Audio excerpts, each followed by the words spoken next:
André, Então, vamos lá então? começando, vamos lá. Muito bem, queridos. Sempre que a gente vai diante de um tema bíblico, a gente pede sempre a bênção de Deus, a iluminação do Espírito Santo. E é isso que nós faremos juntos agora. Curve a sua fronte, feche os seus olhos. Vamos então orar. Grandioso Deus, nós estamos juntos agora, alegres, com foco, pedindo ao Senhor que nesse pouco tempo que temos, que o Senhor possa nos abençoar, nos iluminar no estudo. Um pouco, Pai, um pouco do que vamos ver do livro de Apocalipse. É o que nós te rogamos no perdão dos nossos pecados, em nome do seu Filho amado, Jesus Cristo. Amém. Amém. Muito bem, queridos. Está tudo certo. Então, André, posso mandar bala aqui? Sim, por favor. Beleza, queridos. Rapaz, olha só que coisa abençoada. O livro de Apocalipse. Você sabe que esse livro, ele tem esse nome na nossa língua, língua portuguesa. Se você for no inglês, você tem lá o termo revelation, que é a nossa palavra revelação, que é exatamente a primeira palavra desse livro aí. Se você for pegar, se você tiver com a sua Bíblia, você vai ver aí no capítulo 1,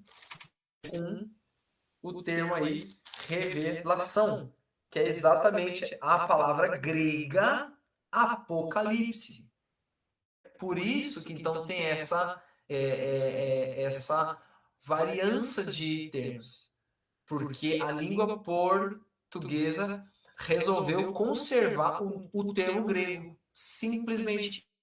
Por exemplo, para ficar bem simples aqui, o termo grego, a palavra grega, cardia, é a nossa palavra em português coração. É daí que veio vários termos na nossa língua, né? Cardíaco, né? Vem do grego cardia, que é coração. Então, Léo, então qual que é a palavra em grega para a nossa palavra revelação? É a palavra apocalipse. E é interessante que essa palavra, ela já se repete pelo menos ali 18 vezes no Novo Testamento.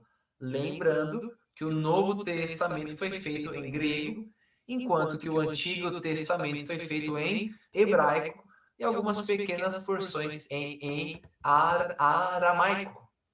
Então, olhando agora para o Novo Testamento, para o grego, nós já entendemos então que a vontade de Deus, quando ele deu esse livro ao apóstolo João na ilha de Patmos, lá beirado ali do ano 96 ao ano 100 depois de Cristo, a, a vontade de Deus é que ele revelasse algo para nós. Então, se você fosse separar a palavra apocalipse ou apocalipto, você teria calipto, do grego sombra, e apo, né, do grego para fora, para longe dele. Então seria mais ou menos algo para fora da sombra. É como se algo tivesse encoberto e agora Cristo ele vem e retira ali das sombras e ele revela, ele em plena luz. E isso é muito significativo para nós, porque muitos evangélicos, entre outros, né, eles creem que esse livro é um livro selado, é um livro que não dá para ler, não dá para se entender, quando o próprio nome dele já indica que algo foi o que? Revelado. Mas como foi, né, feito isso?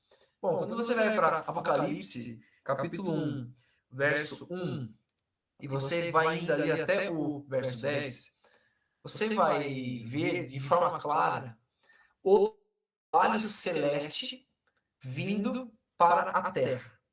Então, o texto fala assim, ó, revelação de Jesus Cristo que Deus lhe deu, ou seja, Deus o Pai dá uma revelação para Cristo, e ali o Espírito Santo inspira, e aí o anjo recebe isso, entrega para João, e João escreve Para quem? Para mim, para ti, para nós. Então há uma movimentação da Trindade, do anjo, do profeta, para que esse livro fosse escrito para você e eu. Olha que grande bênção isso. Quando você vai para as 18 vezes que a palavra apocalipto, ela é utilizada, você tem muitas coisas lindas nela. Por exemplo, quando você vai para 1 Pedro 1,13, ali fala da revelação, ou seja, o apocalipto de Jesus. Então, o que nós temos que entender que a primeira coisa é que esse livro revela a pessoa e o ministério de Cristo em prol da salvação do homem. A primeira vez no Novo Testamento que essa palavra apocalipto ela aparece é no livro de Lucas, no capítulo 2, ali no versículo 32. A gente tem ali Lucas 2, 32, que diz assim: luz para a revelação aos gentios e para a glória do teu povo de Israel. Aqui é Simeão, quando ele pega Cristo no colo, e ele diz que Cristo ele é o apocalipto, ele é a revelação. Então, queridos, o livro de Apocalipse, ele precisa revelar de forma muito clara a obra e o ministério de Cristo. Porque o Pai, por meio de Cristo, ele salva o homem. Olha que coisa linda, né? Linda isso. E o que você tem que entender de forma bem, né, clara? Que Deus, ele escolhe revelar esse livro por meio de símbolos.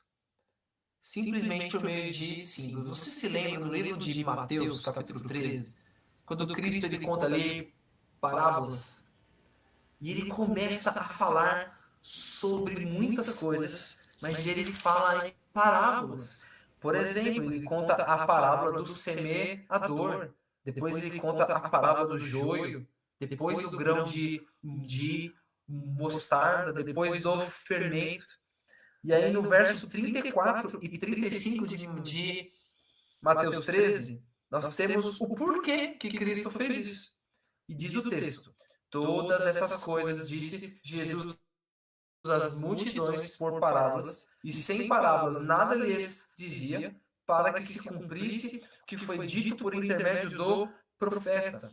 Aí ele cita o Salmo 78, verso 2. Eu abrirei em parábolas a minha boca, publicarei coisas ocultas desde a criação do mundo, ou nenhuma outra versão desde os tempos antigos. E aí a multidão, ela é despedida no verso 36. Cristo, ele começa a conversar agora com seus discípulos. E os discípulos perguntam o significado. Queridos, o livro de Apocalipse é dado para todo aquele que quer ser um discípulo de Cristo.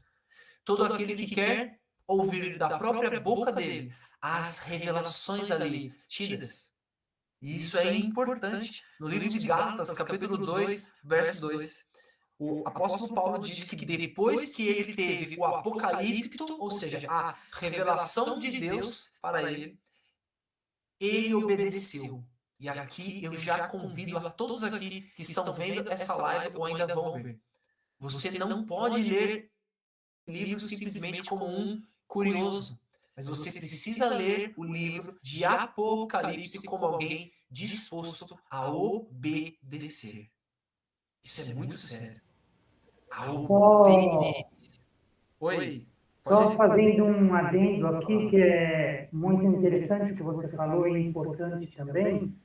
Se a gente pega outros livros da Bíblia, por exemplo, como o livro de Isaías e o próprio livro de Daniel, que é um livro extremamente selado, com muitos símbolos e muitos significados, até dentro da numerologia judaica e tudo mais, a gente vê que o conhecimento desses livros e o significado deles pela própria ordem divina foi selado, não era para que todos pudessem entender. A gente vê em Mateus 24 essa ordem mudando.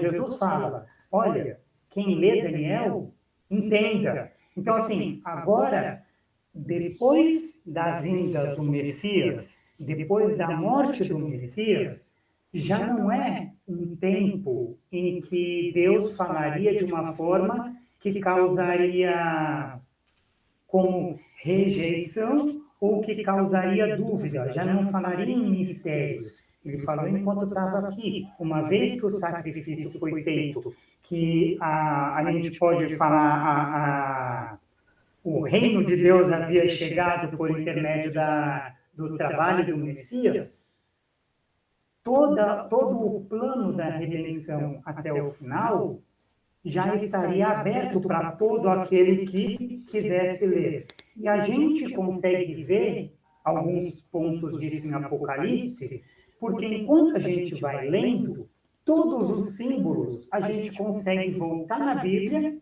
e reconhecer esses símbolos no Antigo Testamento. E quando esses símbolos eles têm uma outra interpretação ou uma dupla interpretação, o próprio autor diz qual é essa interpretação.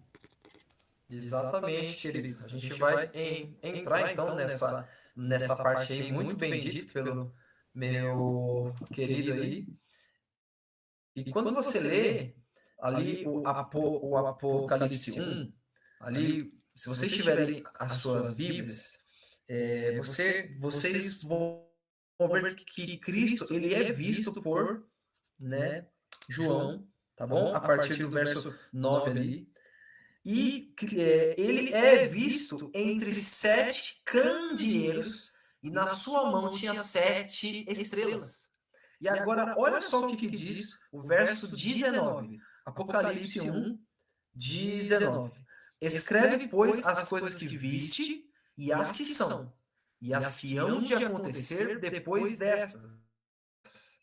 Quanto ao mistério, olha só, agora ele vai explicar. No próprio capítulo 1, você já entende a dinâmica toda do livro de Apocalipse com símbolos e o desvendar desses símbolos, ou seja, o significado dele. E no verso 20 fala: quanto ao mistério das 7 estrelas que viste na minha mão direita, e aos 7 candeeiros de ouro, as 7 estrelas são os anjos das 7 igrejas. E os 7 candeeiros são o quê? As 7 igrejas. Então, é exatamente dessa forma que eu trouxe aqui um quadro.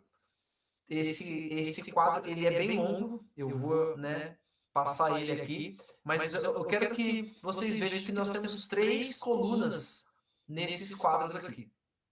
Nós temos que são usados no livro de Apocalipse. Na última coluna, nós temos as referências dos textos que explicarão a coluna do meio, ou seja, que trazem o significado. E é exatamente isso que o meu amigo, né, o Werner, disse aqui. Nós temos que nos utilizar da Bíblia toda para entender o último livro. Isso é fantástico, porque a Bíblia se torna um livro de símbolos, de códigos a serem desvendados pela própria Bíblia. Então, exemplo, essa página, nós temos ali a primeira palavra, o abismo. Nós entendemos que isso significa terra em caos. Quando você vai para Gênesis capítulo 1, verso 1 e 2, antes de Deus criar a vida nessa terra, diz que ela era como um abismo. Em Jeremias 4, Jeremias ele teve uma visão ali da nova da terra, que a gente vai ver isso um pouco mais para frente nos 1000 anos, mas ela estava como um abismo, ou seja, estava em caos. E aqui você vê vários símbolos, né? Aqui na próxima página você vê outros símbolos, nessa próxima página mais símbolos, e nessa, acho que essa é a penúltima página, Pronto, e essa é a última página. Depois você pode pausar o vídeo com mais calma, print aí o que você... e confira. Mas você vai ver que o livro de Apocalipse, então, ele tem símbolos a serem desvendados pela Bíblia toda. E é interessante quando você lê esse livro, porque nós temos a parte passada que o livro conta, e nós temos a parte futura. A parte passada a gente chama de a parte histórica, e a parte futura é o que a gente chama da parte escatológica, do grego escatos, significa algo ao tempo do fim. Então, quando você lê esse livro, você precisa estar também atento aos acontecimentos históricos em relação ao povo de Deus, em relação às potências, tá? E em relação às mensagens doutrinárias e religiosas que o mundo nos dá. Esse livro ele trata sobre tudo, sobre, né, tudo isso. A gente vê também uma grande questão do número 7. Tá? Então vocês estão com esse vídeo, a gente está querendo só dar um panorama geral, tá, do que o livro trata. Mas aí a gente tem uma lista de quantos setes são, de quantos grupos de sete nós temos só no livro de Apocalipse. O termo sete do grego é o termo hepta. É por isso que as pessoas falam, ele foi hexacampeão, ele foi heptacampeão. Esse hexa, hepta, penta, nada mais é que os números, os nossos números, só que escritos em grego, na letra grega. Então, o número 7 é o hepta. Ele se repete 53 vezes nesse livro. E isso é uma mensagem clara que Deus tem algo a nos dizer com o número 7. E quando você vai lá para Gênesis, você percebe que o 7 ele já surge na criação desse mundo. Deus faz o mundo em 6 dias, e no sétimo dia ele descansa, ele santifica e ele abençoa esse dia. E você vai ver um pouco mais para frente em Gênesis 5 que Enoque, que não passa pela morte, ele foi o sétimo depois de Adão.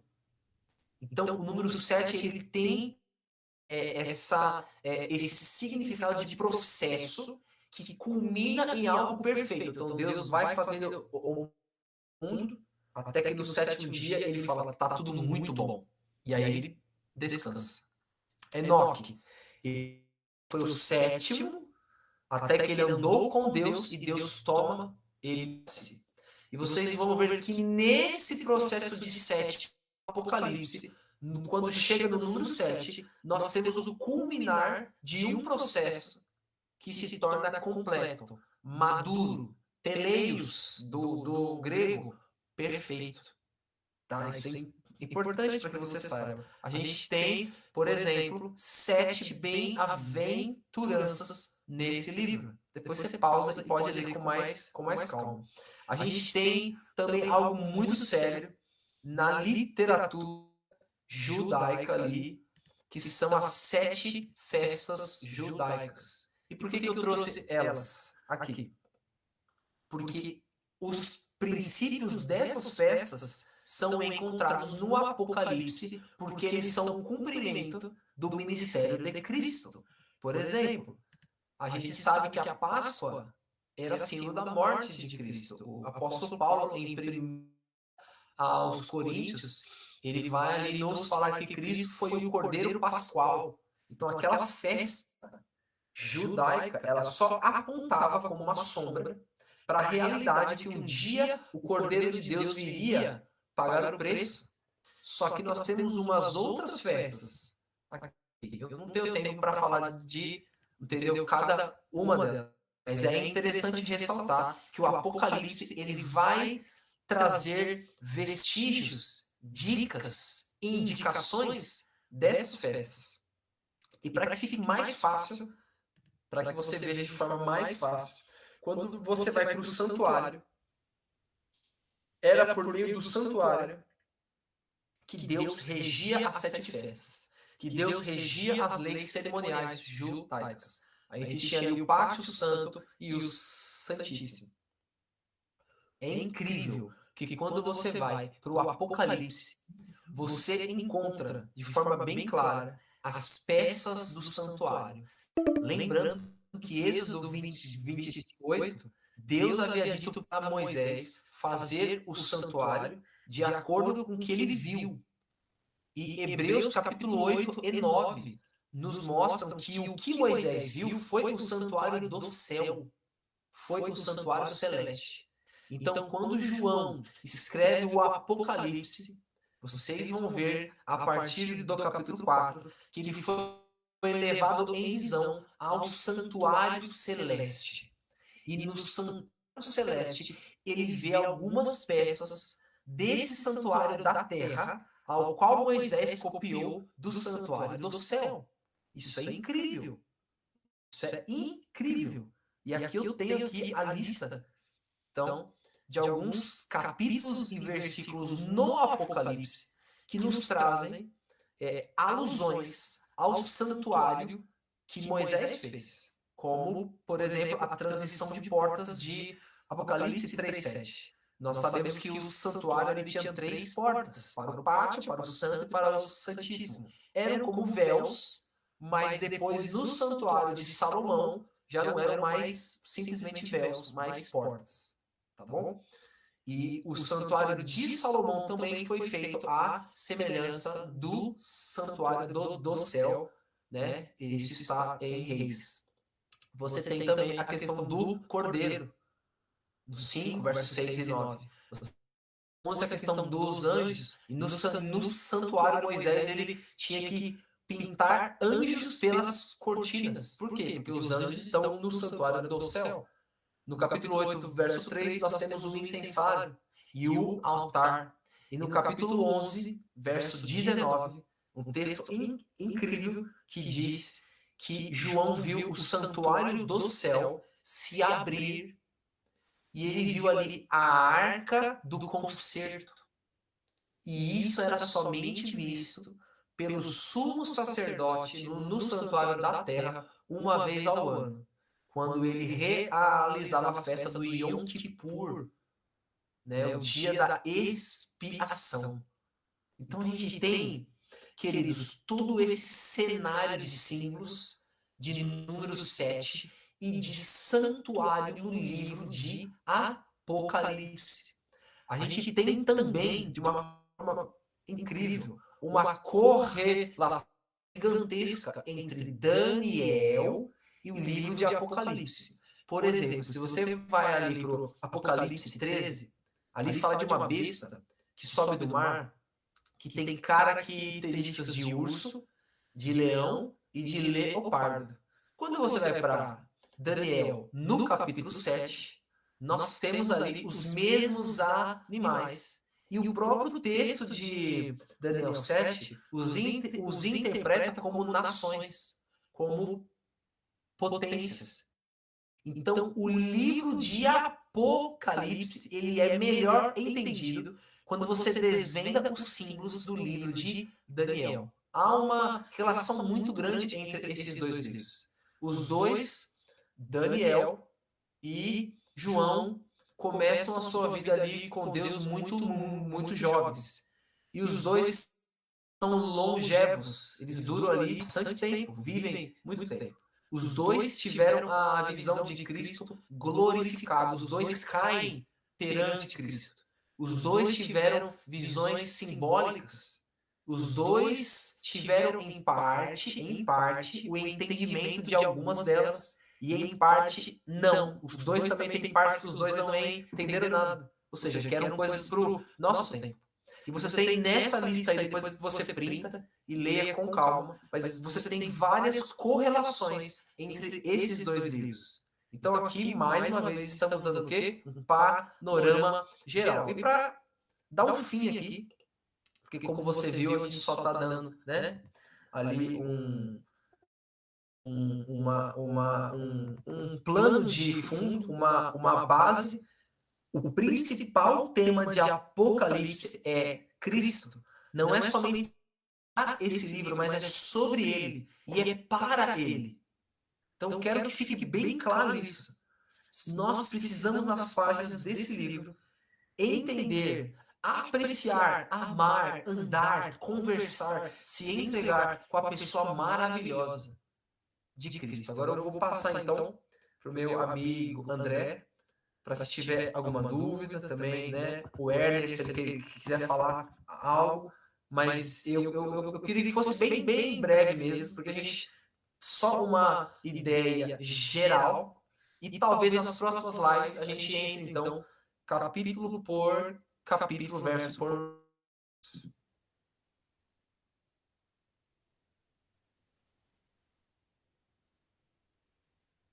Muito bem, muito bem. Eu acho que ficou bem esclarecido, né, essa questão da programação aqui, né? Acho que tem muita informação, né, a respeito do que é o livro do Apocalipse, mas deu para ter um entendimento que, para mim, ficou muito claro, né, a questão do santuário que existia, né, do costume judaico, muita questão do costume judaico, mas eu gostaria, na verdade, aprender com o Dr. Werner sobre a respeito da visão dele em relação ao Apocalipse, né? De repente, o seu comentário é muito bem-vindo. Bem, pegando por base o que o Leonardo falou aqui, a gente vê que essas correlações entre o livro de Daniel e o livro de Apocalipse, elas não são só coincidências, elas são, na verdade, contínuas. A gente vê que o livro de Daniel ele é muito detalhista quando se refere a poderes, a reinos, a eventos históricos, até o Messias. Depois ele começa a citar, ele dá detalhes depois do Messias, mas ele, pelo fato dele não entender o que acontece, as coisas, as visões e o que ele fala, acabam ficando um pouco abstratas. Já a gente vê João, ele pega de onde o Messias chega e começa a dar detalhes. E ele usa das mesmas figuras, os mesmos poderes que Daniel cita, ele pega a continuação e mostra de novo as mesmas situações. A mesma ideia judaica dos números, por exemplo, a gente citou aqui o Leonardo citou o número 7. Bem, o número 7 ele tem essa função também de santidade, né, pelo próprio sábado, ele tem a função de totalidade, de completo, né, de estar completo pela função da criação. E a gente vê em Apocalipse essa continuidade de 7 todo o tempo, da perfeição do 7, a gente vê que Deus está no controle de pragas, a gente vê que os eventos históricos, para bem e para mal, nada escapa. No livro de Daniel, a gente vê um Deus que deixa as coisas irem e vai guiando até a vinda do Messias. Já em Apocalipse, a gente vê um Deus que manipula a história, ele permite que a história vá passando, mas ele vai colocando as pecinhas, ó, vai passar isso, vai passar aquilo, vocês se segurem aqui, os outros vão... E a gente vai conseguindo ver essa forma de guiar de Deus através dos anjos das igrejas, nas igrejas que futuramente vamos ver a respeito das próprias eras do povo de Deus que vai movendo, a gente consegue ver o dedo de Deus controlando a história, a própria ação divina, a própria completude que a gente vai ter de todo o caminhar humano até a volta do Senhor, na volta do Messias. O que é fenomenal. É um livro que você, se você se apegar, como ele falou, só por curiosidade, vai ser um livro de fantasia quase lógico. Você tem que ter um coração aberto, você tem que realmente se colocar na mão de Deus, porque é Deus que abre os selos, e você tem que entender que a razão do livro de Apocalipse não é um livro para falar em mistérios, é um livro para desvendar mistérios. Você tem que usar, na verdade, o livro de Apocalipse para entender. Você usa os outros livros da Bíblia para entender os significados, e você coloca esse entendimento dos significados no livro de Apocalipse para entender a vontade de Deus para os últimos dias. É um livro mais que nada, ele não foi feito para ser um livro que só alguns vão entender. Ele, na verdade, foi feito para que todos pudessem entender. Muito bem. Tá explicado algo mais simples. Nesse momento agora, nós recebemos aqui um pedido de oração, tá certo? Um dos nossos principais participantes aqui na verdade, sim, o nosso coordenador e o mentor dessa programação. Inclusive, quem quiser fazer parte do grupo, eu vou inclusive deixar o link do grupo de estudos da Bíblia. Ele que é o administrador do grupo e também mentor dessa live, Claudinei Santana. Hoje ele não está presente.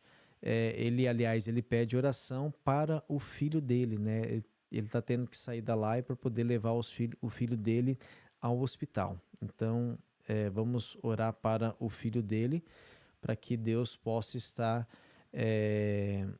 cuidando e zelando da saúde dele.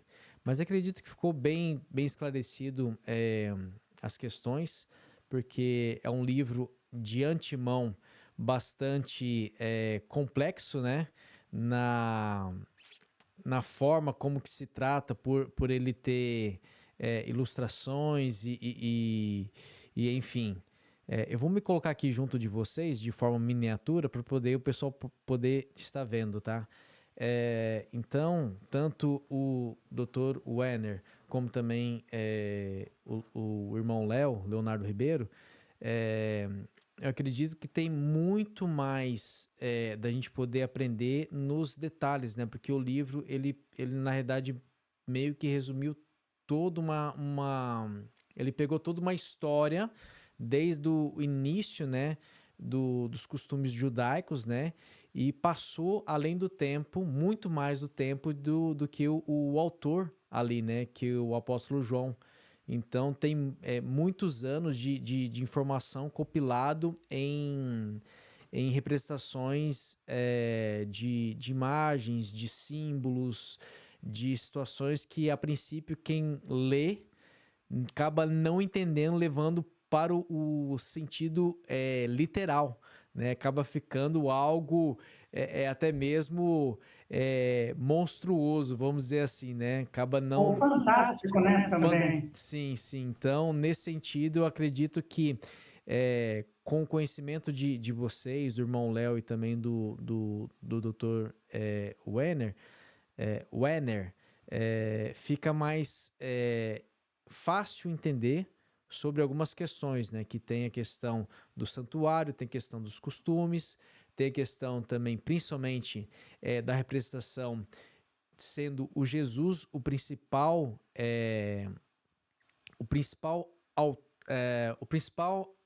como fala, seria o ator, né? Não sei se seria o ator, mas o principal ali, né? Nesse cenário é Jesus confrontando, né? Com a besta, né? Vamos colocar assim, né? Confrontando ali com a besta. Pelo menos é o que eu entendi, né? Se caso está fora aí, eu peço já a correção de antemão para a gente poder ter esse entendimento, né? Até mesmo se o pessoal aqui na live quiser fazer André, alguma pergunta, pode falar, Léo. Você disse bem, assim, nós temos nesse livro o grande conflito, né? Se você for ler Apocalipse 12, você vê uma guerra entre o bem e o mal. E essa guerra começa no céu, para na terra, e agora nos convida a aceitar e a adorar a Cristo, né? Então, o livro de Apocalipse ele consegue fazer essa linha do tempo, desde a queda de Lúcifer, queda de Adão, né, e Eva, a vinda de Cristo, sua vida, sua morte, ressurreição, sua ascensão, sua obra no santuário, os 1260 anos de trevas, o ressurgimento do povo. Muito bem, pessoal, deixa eu só ver a questão da conexão aqui. Enquanto isso, agradecemos a todos vocês que estão aqui na nossa live, tá certo? Vai ser muito importante a presença, a continuação de vocês aqui. Deixa eu só reconectar com o nosso, com os nossos amados, até mesmo para nós termos essa programação, tenha esse esclarecimento, tá? Porque é um livro bastante complexo, porque tem bastante informação a respeito da nossa, de toda a história, né? Desde o princípio, como o irmão Leonardo tá falando, e também o irmão Wenner. E essa informação ela é muito, mas muito importante para que nós possamos entender de uma forma mais simples, né? Então, o irmão Leonardo acabou nos trazendo essa informação de uma forma mais simples, de uma forma mais com dados bíblico, para que nós possamos até mesmo entender e aplicar no nosso conhecimento. E assim já conseguimos voltar. Deixa eu só ver com o doutor Wenner sobre a respeito. De repente o pessoal tem alguma dúvida a respeito, mas na sua visão, doutor Wenner, sobre a parte cristã judaica, né? O judaísmo messiânico. Qual a visão que o judaísmo messiânico tem a respeito sobre o livro de Apocalipse?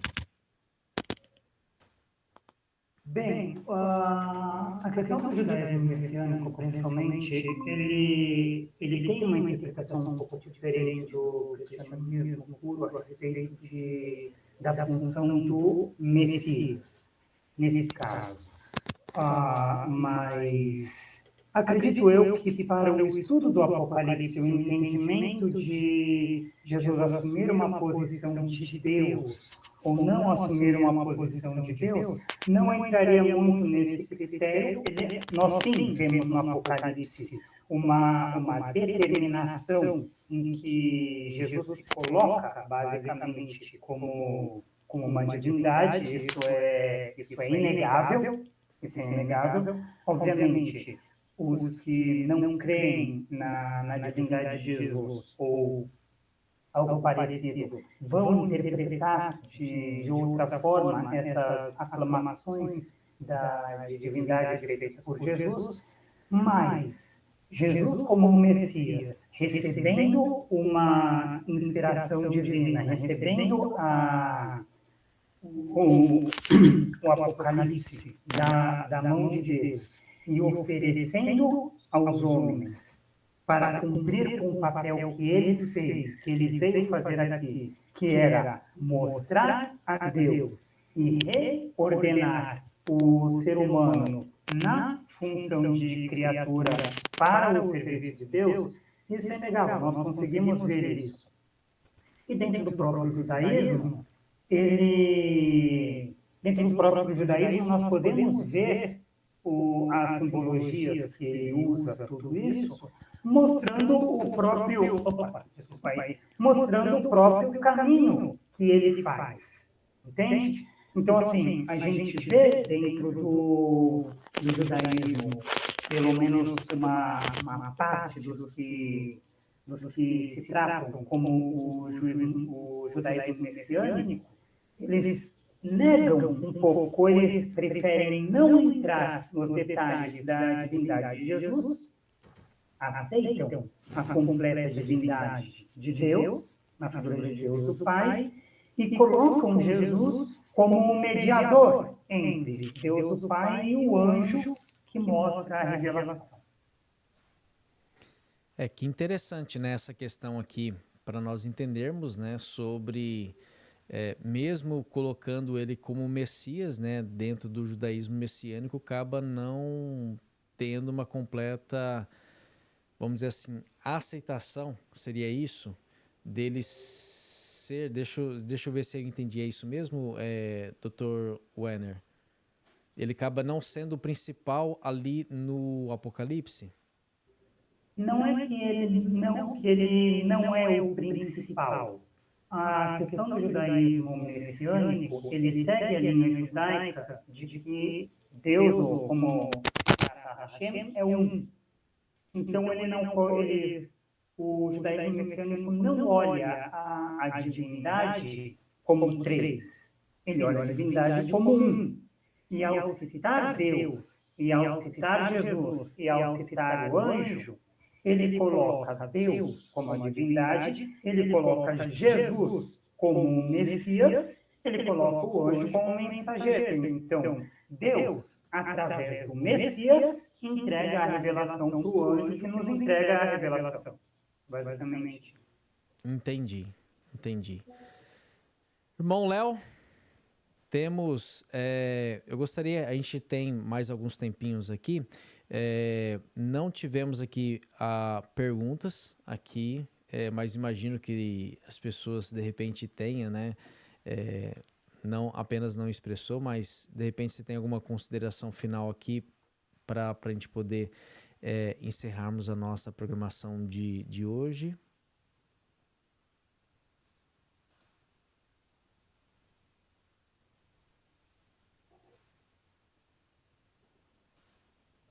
Parece que o som...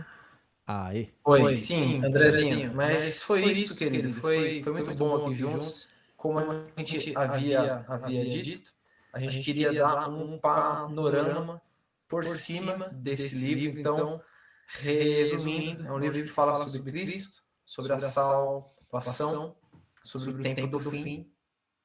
É um livro que tem 95% símbolos, tá? Tem muita coisa que é literal, mas a maioria é em forma de símbolo. E o desvendar, a gente acha isso pela Bíblia toda. E é para os sinceros, é para aqueles que querem algo com Cristo mesmo. Então, vamos ver se a gente marca depois algumas lives para frente, para a gente entrar nos capítulos. A gente pode depois entrar com calma e aí sim vai ficar um pouco mais claro, mas para você que é um curioso, que você quer, você precisa não somente ler, mas entender, como o texto que meu amigo Werner disse de Mateus 24:15. Aquele que lê e entenda. Então, a gente precisa ler e entender. E para isso é o desvendar dos símbolos. Obrigado aí, André, Werner, por tudo. E obrigado a todos que estão aqui vendo e vão ver ainda esse vídeo aqui.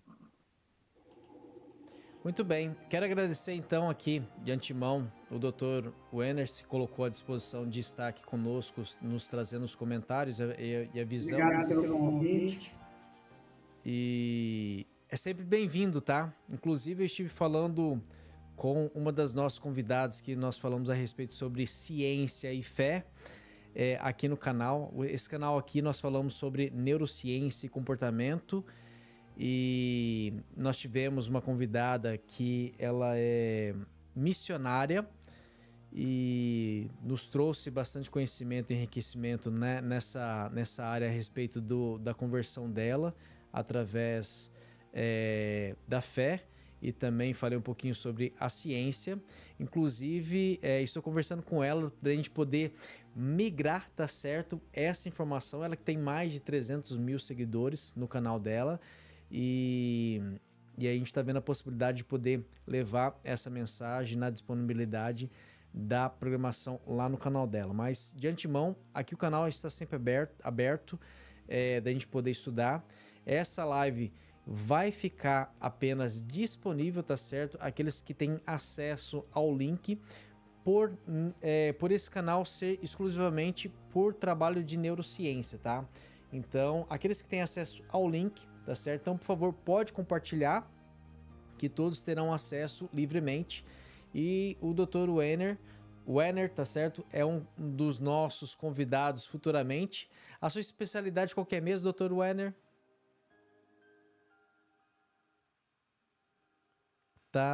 Acho que tá no mudo, doutor. Sim, eu me graduei como médico cirurgião, mas eu atuo como clínico geral. Clínico geral, ok.